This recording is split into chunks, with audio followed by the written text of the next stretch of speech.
Welcome back to the final game of today. The European SPL Week 5 is going to conclude after this one. It's NRG up against Mousesport. And this is big for NRG and Obey because NRG, if they find a 2-0 here, they really put Obey against the wall. Yeah. NRG is in control of their own destiny as long as they're able to consistently find 2-0 victories. Well, Mouse could be a factor here that could cause NRG some problems. They're in the race to make it to the placement, well, to DreamHack directly if they can make top 2. Dignitas clearly out in front with the most solid situation in their hands.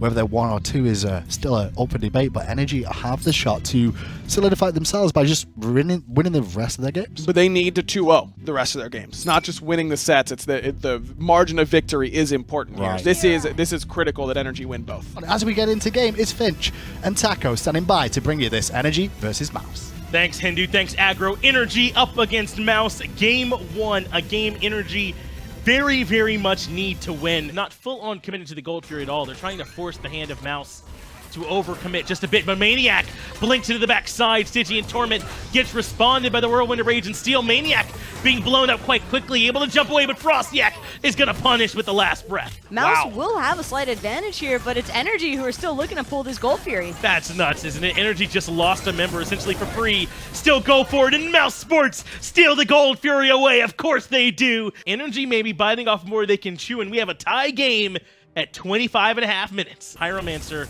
now gets looked at. Some nice shots from Dardas. Actually catches Emilzy with the persistent gust. They're going to throw the apple perfectly into the backside. Finds Emilzy, brings him low past the Aegis duration, but the horse doesn't get him far enough away. Emilio juking for his life, but big man Tings hunts him down. Dardas is going to need a little bit of backup here. Emilzy trying to help buy some time for his hunter, but it's no good. Dardas already claimed the life of Melito, and he's looking to keep up the pursuit. What a good fight! Cherio's going to bring down Yamin. Maniac's low as well. Frostiacs get the credit for that one. And now with 4 members, of NRG already fallen, Mouse Sports looking to make this Fire Giant their own. Well, there's something in the water in Europe right now, Taco. SK Gaming able to find 1 game over Rival. And now here, NRG are up 4 members down for 0 on their side. Mouse Sports grab the Fire Giant and a chance maybe to start breaking the base of NRG. Just an excellent fight from Mouse. And now they have a real opportunity to start putting the screws to NRG a little bit. It's definitely an advantage. Don't get me wrong, that Mouse have done a great job executing their team fights so far. But one slip up, and we've seen how quickly games have spiraled back into the other team's favor. And I like what Emilzy's doing right now. Just scouting the area, trying to get some deep wards going so they can get a better idea of which direction Mouse is going to approach from. NRG is nearby to help Emilzy, even with Dazzling Offensive. He might get punished.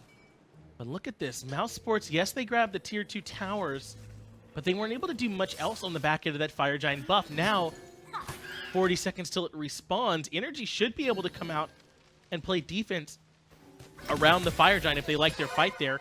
Or they might just decide to bunker down with this Opwash, the long-range artillery, and play from the base instead.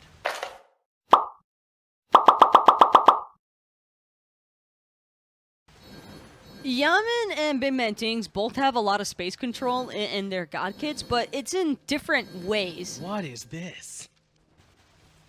NRG actually looking to loop all the way around Mouse, going way deep. They're going to catch him from the backside entirely. Well, they're right. It's heavily warded on the right-hand side, so this certainly could end up working out in their favor. In fact, what?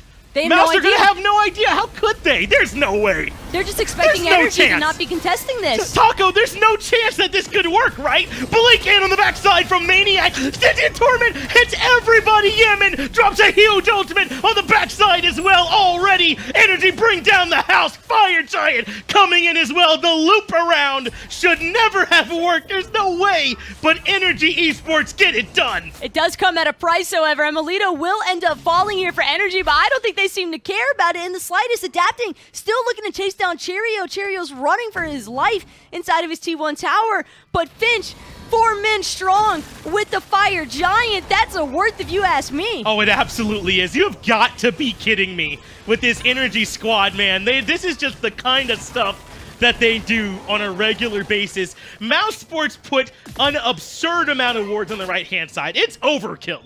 over there, right? If anyone from NRG are nearby, they're gonna know about it. The only way we don't, guys, the only way we don't know is if NRG loops around the entire map through the tier 1 and tier 2 tower and sneak in behind us. But who does that?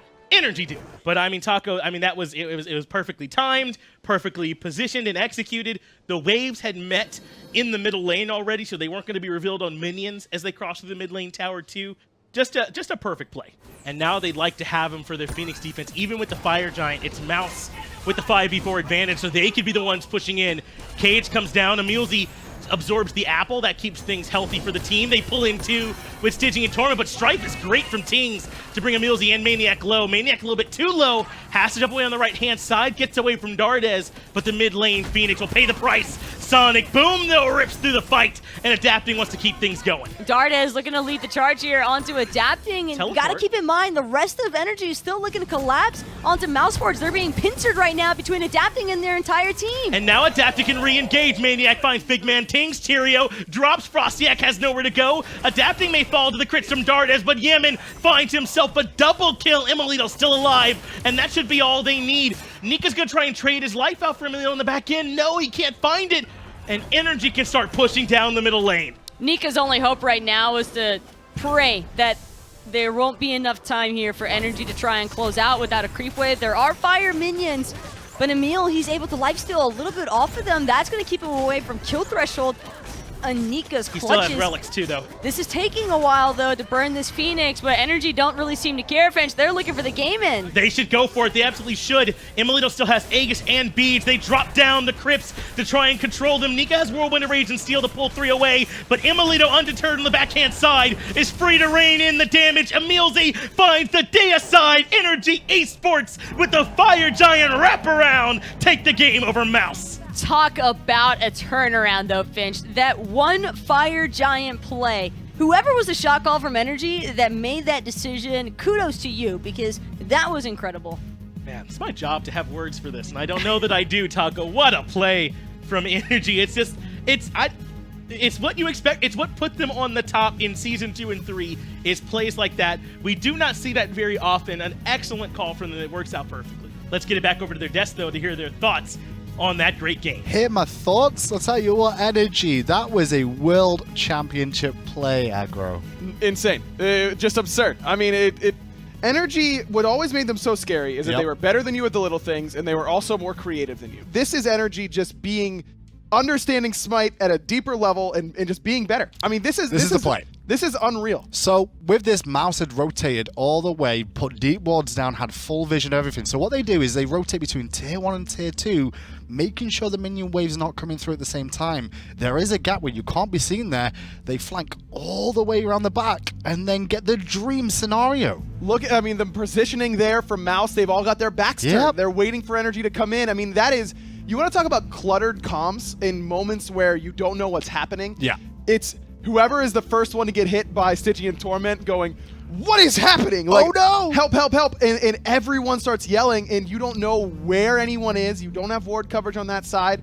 You can't blame Mouse. I mean, they looked both ways 3 times. They took one step out in the street. And the bus hit them from behind. And a spaceship hits them. I mean, like, how are you supposed to look for that? Sometimes Crazy. you've got pocket kings, and they just have pocket aces. You know what I mean? Sometimes that's just the way it goes.